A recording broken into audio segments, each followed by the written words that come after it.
اعوذ باللہ من الشیطان الرجیم بسم اللہ الرحمن الرحیم انما یرید اللہ لیعذب عنکم الرجس اہل البیت ویطہرکم تطہیرا اللہم صلی علی محمد وآل محمد۔ گزارش ہے آپ سے بغیر کسی تمہید کے بہت ہی سلیس اردو میں واضح اور صاف الفاظ میں، گزشتہ دنوں آصف جلالی یا آصف اشرف جلالی صاحب کی جانب سے ایک گستاخانہ پیغام دیا گیا ہے، جس سے ساری ہی امت اور ساری ہی امت مسلمہ میں خصوصی طور پہ مکتب اہل تشیع کے افراد کو بہت ہی زیادہ صدمہ پہنچا ہے، بہت بڑی دل آزاری ہوئی ہے۔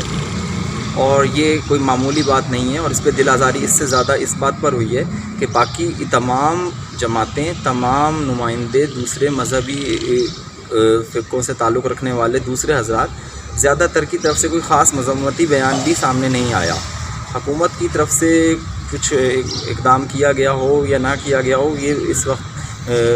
زیر بحث نہیں ہے، لیکن ایک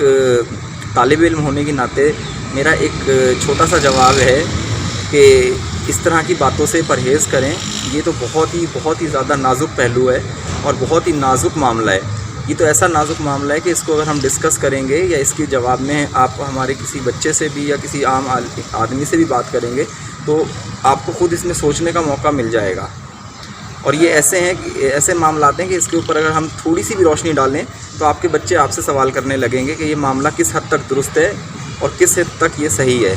باغ فدق کے بارے میں بہت سمپل اور سادہ چند منٹ کا ایک کلپ میں آپ کو صرف اس لیے اپلوڈ کر رہا ہوں کہ یہ بہت ہی زیادہ نازیبا الفاظ استعمال کیا گیا، جو 1400 سال کی تاریخ کے اندر، تاریخ اسلامی میں کسی اسلامی اسکالر نے، کسی خطیب نے، کسی مقرر نے، کسی بھی علماء کے کسی بھی فقہ سے تعلق رکھنے والے کسی مولوی نے اتنی جرأت اور اتنی ہمت کا مظاہرہ نہیں کیا۔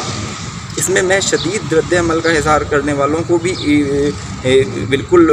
فیور کروں گا کہ یہ بہت ہی سخت لفظ جنہوں نے استعمال کیا ہے۔ خطا کا لفظ خود استعمال کرتے ہیں، بعد میں معافی کا بھی ایک میں نے مختصر سا کلپ دیکھا ہے کہ اس میں وہ معافی بھی مانگ رہے ہیں، یا انہوں نے معافی نہیں مانگی ہے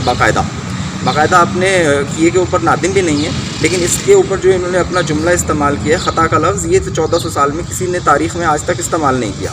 خطا۔ اور پھر وہی والی بات آ جاتی ہے کہ آپ اپنی اولاد کو، اپنی بیٹیوں کو، اپنی بہنوں کو حصہ دیں،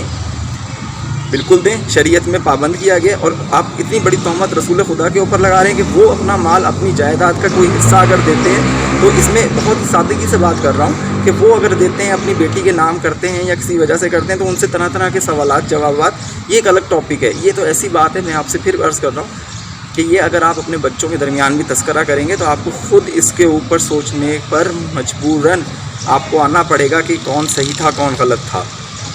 آپ نے یہ خاموشی سے 1400 سال سے مسئلہ دبایا ہوا ہے، اور یہ انہی مسئلوں میں سے 2-3 مسئلوں میں سے ایک خاص مسئلہ ہے کہ آپ اس کو خاموشی سے دبا ہی رہنے دیں تو بہتر ہے، کیونکہ اگر یہ کھلے گا تو اس کی کیچڑ اور اس کی جو آپ کے اوپر چھینٹیں جائیں گی وہ آپ برداشت نہیں کر سکیں گے۔ یہ فرقہ واریت کے نام پر پھیلنے والے ان بیشتر ٹاپک میں سے ایک خاص ٹاپک ہے جس کو آپ نے آج تک دبایا ہوا ہے، اور اس کو ہم نے بھی دبایا ہوا ہے باقاعدہ۔ اس کے اوپر ہم بھی کوئی بات نہیں کر رہے، اور آپ سے بھی گزارش ہے کہ اس کے اوپر خاموش رہیں تو بہتر ہے۔ اگر آپ نے خطا جیسا لفظ استعمال کیا ہے تو خطا تو ان سے پہلے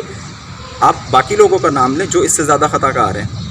اور بی بی معصومہ میں آپ کو پھر ایک بات کہہ دوں کہ ہم اس بات کے اوپر بضد ہیں اور یہ بات مانتے ہیں، اور یہ تمام کے تمام فقے بھی جانتے ہیں کہ آئمہ پنجتن علیہ الصلاۃ جو ہیں، پنجتن صلوات اللہ علیہ، آپ کو بی بی فاطمہ زہرا کی ذات مرکز ہیں اس کا، رسول خدا کے بعد مولا علی اور بی بی فاطمہ زہرا سے زیادہ نہ سچا کوئی اس روئے زمین پر آیا ہے، افضل انبیاء ہیں بالکل، اور تمام تر خلائق اعظم سے افضل ہیں،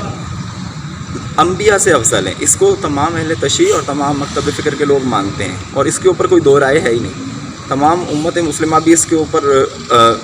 اس نقطے کے اوپر ان کا اجماع ہے کہ پنجتن علیہ الصلوۃ والسلام سے زیادہ افضل کوئی نہیں ہے۔ باغ فدق کا مسئلہ، اور یہ اس طرح سے یہ تو آپ کے ہی اس میں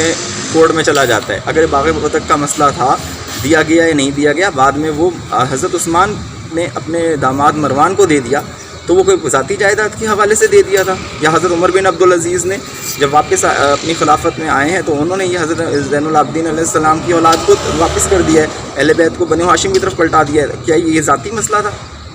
اس پہ سوچئے پلیز، اور تھوڑی سی اپنی اصلاح کر لیں۔ اس طرح کی باتیں کرنے سے پہلے، اس طرح کی باتوں کو معاشرے میں پھیلانے سے صرف اور صرف برائی پھیلے گی۔ اور یہ وہ دبے ہوئے مسائل ہیں جو آپ نے خود دبائے ہوئے، اور ہم تو ان کو نشر کرنا نہیں چاہتے، اور آپ ان کو خود نشر کریں گے تو اس سے آپ کو ہی زیادہ نقصان ہوگا۔ باغ فدق کوئی معمولی چیز نہیں تھا، ایک بہت ہی بڑا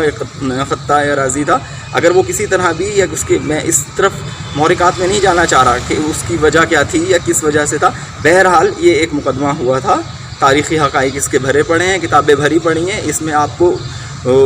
سوچنا چاہیے، دیکھنا چاہیے، آپ کے طالب علموں کو، آپ کے تمام اسٹوڈنٹس کو ایک ریسرچ کے لیے ایک ٹاپک کھلا ہوا ہے، باغ فدق دیکھیں، آپ اس کو پڑھیں، اس کے معاملات کو پڑھیں، وہ کس کی جائیداد تھی، رسول خدا نے اگر اپنی بیٹی کو دی، اور آپ کے نظریے کے مطابق اگر نبی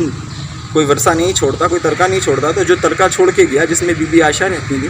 وہ حجرہ کس کے حوالے سے وہاں پہ انہوں نے اپنے والد محترم حضرت ابوبکر صدیق کو دفنانے کی اجازت دی؟ وہ تو ترکہ رسول خدا کا تھا۔ اگر رسول خدا کو چھوڑ کر بی بی عائشہ کے لیے چلے گئے تھے تو اس کے اندر حضرت ابوبکر صدیق یا حضرت عمر